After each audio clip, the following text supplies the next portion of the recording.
मेरे साथ इस वक्त हैं बीजेपी के जम्मू कश्मीर यूनिट के प्रेसिडेंट और राज्यसभा मेंबर सतपाल शर्मा। न्यूज़ 18 से बात करने के लिए आपका बहुत बहुत शुक्रिया। आज आप यहाँ पे आए हैं इस मेले में और हमने ये देखा एक कल्चरल यूनिटी जैसी लग रही है।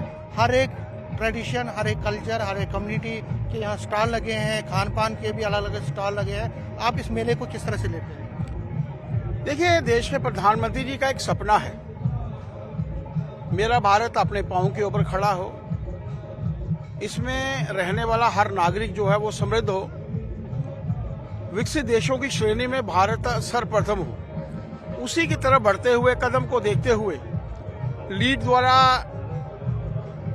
पिछले 3 वर्षों से इसकी शुरुआत की गई थी, वोकल फॉर लोकल को लेकर, स्वदेशी को अपनाने को लेकर, और आज ये 3रा वर्ष है। मैं देख रहा हूं कि हजारों की संख्या में, शायद पहले 2 बार इतने लोग नहीं थे, लेकिन इस बार हजारों की संख्या में लोग यहाँ पर एकत्रित हुए हैं। लद्दाख के लोग भी हैं, जम्मू प्रोविंस के लोग भी हैं, कश्मीर के लोग भी हैं, यानी दोनों यूटीज को जो है एक पूर्णता तरीके से रिप्रेजेंटेशन है, खान पान को लेकर, हमारी संस्कृति को लेकर।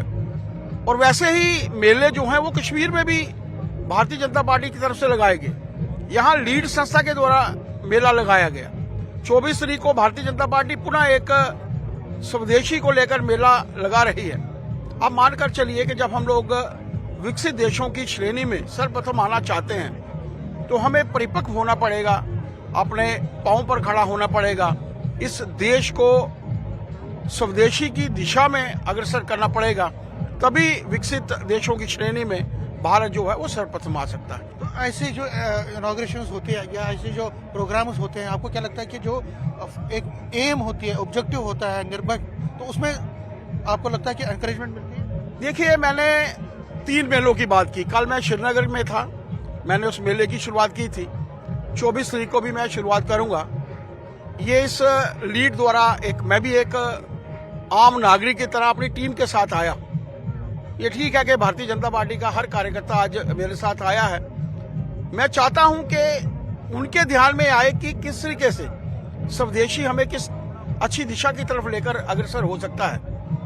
हमारे देश के बाहर तो हमारे बहुत से दुश्मन हैं, बहुत सी कंट्रीज हमारी दुश्मन है।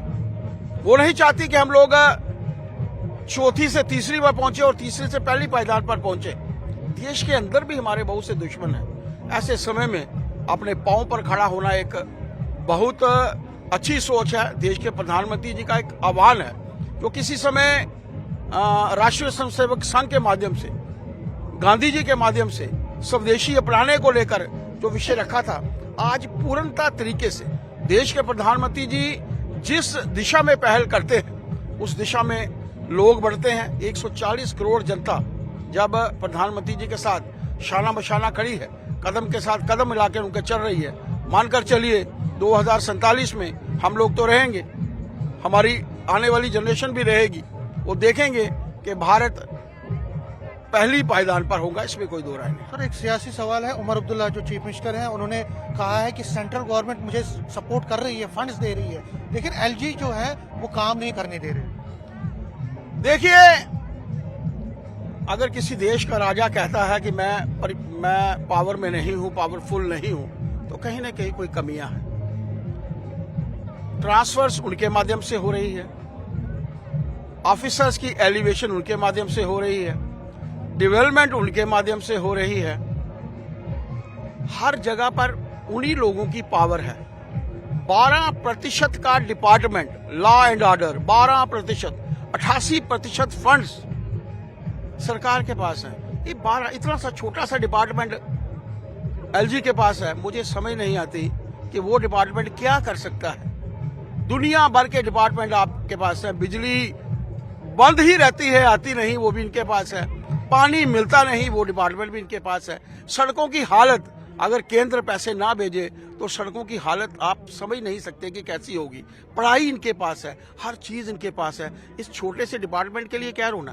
Let him do his work. आप अपना काम करिए, अपने काम में, अपनी कारकर्दगी में एक्सेलेंस शो करिए। आप दूसरों की लाइन क्यों देखते हैं कि उसको मैंने छोटा करना है? अपनी लाइन लंबी करें ना।